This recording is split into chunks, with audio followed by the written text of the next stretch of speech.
Coming up in this WrestleTalk news, a shock AEW retirement, a released WWE star shoots on Vince McMahon, is Daniel Bryan really done with WWE, and more. Please smash that subscribe and thumbs up button. Look at me talking like a YouTuber for daily wrestling news. Support WrestleTalk! Just over a week after making his AEW debut as the surprise Joker entrant in Double or Nothing's Casino Battle Royal match, Lio Rush has shockingly announced that he's retiring from wrestling, tweeting, "I'm retiring from pro wrestling, folded hands emoji. It's been a crazy ride, but it's time to get off and do what truly makes me happy. Thank you AEW and New Japan for everything." The tweet then links to his Instagram page, which has a full story statement where he reveals he's suffered a shoulder injury. First, he thought it was like any other wrestling knock, but once the pain subsided, I sunk into an immediate and rapidly growing depression because I knew something was wrong. He then thanked AEW for still wanting to sign him despite the injury, which he specified as a separated AC joint in his shoulder, X-ray picture included, which happened during his debut for the company in the Casino Battle Royal match. In a history-making bit of trivia, that would have made him the first wrestler ever to be signed by two major wrestling organizations simultaneously, as he was also confirmed for New Japan at the same time. He said he started to realize injuries don't just affect your in-ring work, but also the everyday lives of wrestlers too, saying it became a much harder fact to deal with not being able to pick up my newborn son.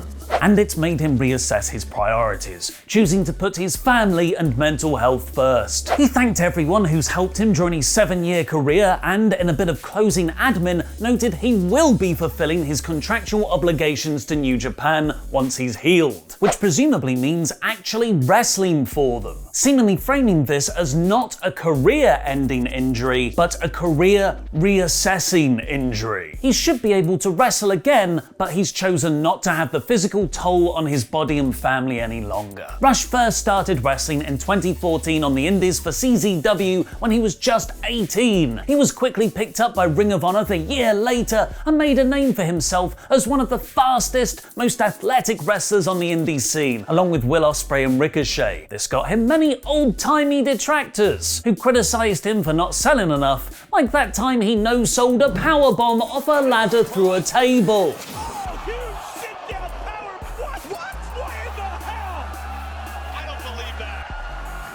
Lio might have no-sold it, but Jim Cornette sure did, imploding later that day. With all that indie buzz, Lio was then signed by WWE in 2017 when he was just 21. Sadly, like many promising, exciting, unique wrestlers, WWE totally missed the point and made him Bobby Lashley's manager, where his main role wasn't to do flippy stuff, it was to hype Bobby Lashley's butt. And there was also all that backstage heat. Thanks for your support on Patreon, the cleaner Kenny Shah and WrestleTalk's personal ring announcer, Rodrigo Benitez. Rush was plagued by rumors of backstage heat in WWE, reportedly because he felt he should be treated better by its locker room and management. Despite being on the main roster, he claimed he wasn't getting paid enough to make ends meet, and he reportedly refused to carry the bags of more senior wrestlers on the European tour, saying he doesn't care about etiquette. It was demeaning. Lio was one of the names WWE released at their first annual budget cuts pay-per-view at the start of the pandemic last April. I hate that show! AEW have tweeted a statement from Tony Khan on the news. Lio Rush reached out to me today and he shared that he'd planned to announce his retirement from pro wrestling tonight. While this news was unexpected, I'm glad that he's made a choice that he's confident will make him and his family happy. Lio is a great talent and I enjoyed briefly working with him, and I absolutely wish him the best. Rush is just 26 years old, and as it's not a career-ending injury, there's every chance he could return next month, because wrestling retirements are what they are. Terry Funk is still technically only semi-retired, and he retired in the 80s. What do you think about Lio's retirement, and do you think we'll see him return to the ring one day? Let me know in the comments down below, because I'll be replying to people for the first 30 minutes after this video goes live from more out of nowhere than, well, Lio Rush announcing his retirement. And I'll tell you what else you can do. Follow WrestleTalk_TV on Twitter, because not only is that a great way to keep up with all our videos, WrestleTalk.com articles, and exclusive Patreon releases, we're also running the Wrestle Tournament. We've just had WWE vs AEW, which saw Kenny Omega beat Roman Reigns in the final. Go follow WrestleTalk_TV on Twitter for the new Wrestle Tournament starting next week. Aleister Black was shockingly released by WWE last Wednesday, despite only just having started a SmackDown feud with Big E. Now going by his previous wrestler name, Tommy End, he's taking every opportunity to give his side of the story, like on the most recent episode of Renee Paquette's Oral Sessions. Oral. Renee is of course Jon Moxley's wife. Tommy End to AEW confirmed. While End is still very complimentary about his time in WWE, saying he had a great relationship with Vince McMahon, he did also shoot on how he was frequently told one thing and the company went ahead and did another. Apparently Vince wanted him on the main roster very early on in his NXT run. Like Vince watches NXT. But Triple H fought to keep him in NXT for longer. On his call-up though, Vince was full of praise, what part of the card he sees me, and it was upper positions, and everything was super positive, and he repeated that over the course of my interactions with Vince. A lot of promises, a lot of like, this is what I want to do with you. But the translation was never there. That would have been during 2019, but by 2020 Vince apparently told End he still needed to figure out where he'd fit on the main roster. Arguably something you should do before you call someone up, but that something was putting him on Raw Underground. End revealed that he was told he'd be fighting on Raw Underground as that episode of Raw was about to start, explaining why he was just in his workout shorts rather than any actual gear. He said everything went downhill from there, to the point where he demanded from one of the company's VPs, something's gotta change, this is not going right, this is not going good. Again, management told him they had loads of exciting plans. With The Undertaker and Brock Lesnar, they just needed to take him off TV for a few weeks. Those few weeks ended up being 7 months. It suggests that WWE wrestlers shouldn't take anything management tells them as anything else than a good old pro wrestling work. End also spoke for the first time about his real-life wife Zelina Vega's release from the company last November, reportedly for not complying with WWE's new ban on talent having their own Cameo, OnlyFans or Twitch accounts, saying, mind you, they let my wife go under reasons that are questionable. He said he was professional enough to put it to one side that as her husband he had his opinions on it, but as Aleister Black the professional, he was ready to work. Do you think Vince was working End in their conversations and they never really had any plans for him?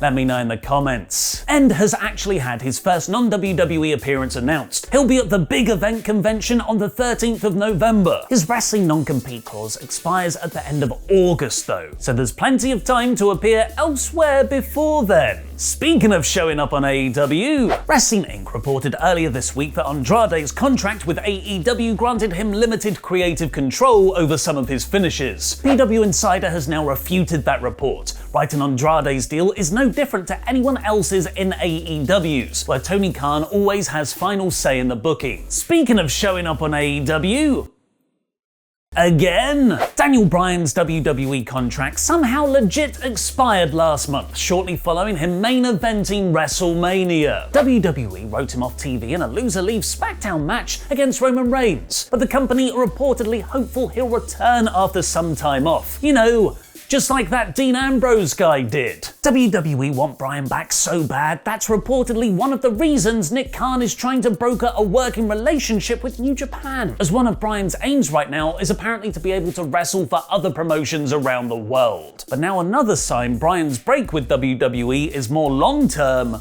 has just come out. The Bella twins have told the New York Post that it's got an exclamation mark, have not picked up a new series of their reality show Total Bellas, which they're apparently fine with, as they don't want their kids growing up on a reality show. Brie also said that Bryan hates being on camera for the program. Really? I didn't notice that. While Total Bellas ending doesn't necessarily mean Bryan won't return to WWE, it is another WWE branded tentacle that won't be pulling him back in when it's time for him to make his decision. Birdie Bella to AEW confirmed. What do you think Bryan will do next? Let me know in the comments. Now it's time for Tempest's review of last night's jam-packed episode of NXT. I hate you, Tempest! Whoa.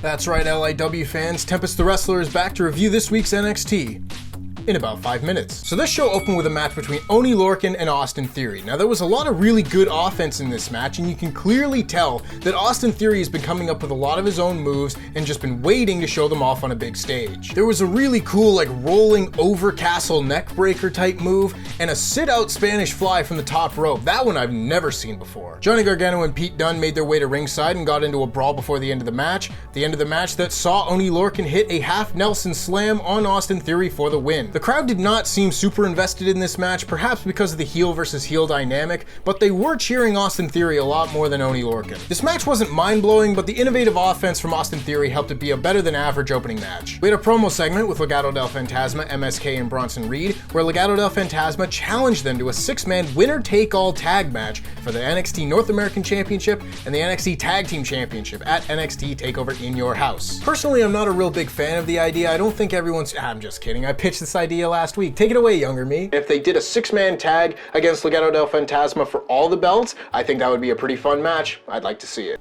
Man, this list just keeps getting longer. Now, the next match was between Isaiah Swerve Scott and Killian Dane. This was a pretty back and forth match until Hit Row caused the distraction, with Top Dollar hitting his finish on Drake Maverick, allowing Isaiah Swerve Scott to hit a kick in the corner on Killian Dane for the win. I've said it once, I've said it 1,000 times. Hit Row has star potential written all over them. And backstage, The Way was doing a promo, and Indy Hartwell left to go find Dexter Lumis, blah, blah, blah. Let's move on. Mercedes Martinez tried to make her entrance next before Xia Li attacked her from behind. The two brawled around ringside, with Martinez eventually forcing separation, getting back into the ring for her squash match, where she promptly hit a boot and an air raid crash for the win. I did not get her opponent's name.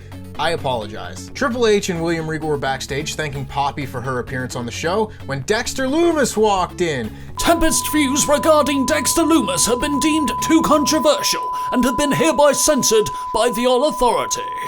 I really do have a lot of these things. And yeah, Poppy hugged him because he drew her a picture, and then Indy Hartwell saw and got sad and ran away, and Triple H made this face.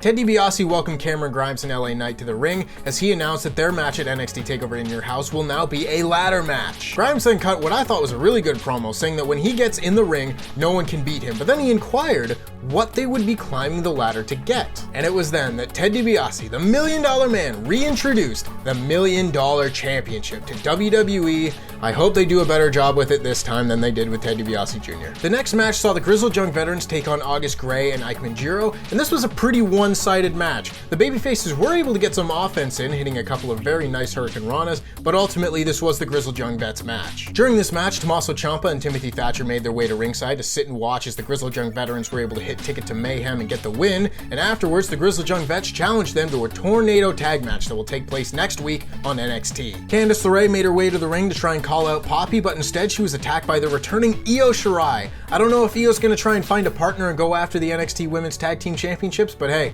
that's as good a direction as any. Now, the last match we got on this show was between Ember Moon and Dakota Kai. Kai was able to get some offense in this match, but ultimately this was the Ember Moon show. Raquel Gonzalez eventually hit the ring for the disqualification, although Ember Moon left her laying with an Eclipse to give her the momentum leading into NXT TakeOver. I don't know why they couldn't have just had Ember Moon get the win here, like why they had to do it via disqualification, especially considering Ember Moon has gotten almost no wins since coming back to NXT. We then got the main event segment as Karrion Kross came out and demanded to face all 4 of his NXT TakeOver challengers. First out was Kyle O'Reilly, who told Kross that he was insecure. Then came Johnny Gargano, who said that Kross should go and choke out Kyle O'Reilly. Then we had Pete Dunne, as he said he should get in the ring and face Karrion Kross right now. And finally, Adam Cole appeared on the big screen to say that he already beat Kross when he verbally annihilated him the week before. Not lying, too. Kyle said that Cole was a bitch, but that he wasn't, and went up and slapped Karrion Kross in the face, leading to an all-out brawl from all 4 men, hitting strikes, super kicks, and finishers before Adam Cole appeared to hit 2 super kicks in the last shot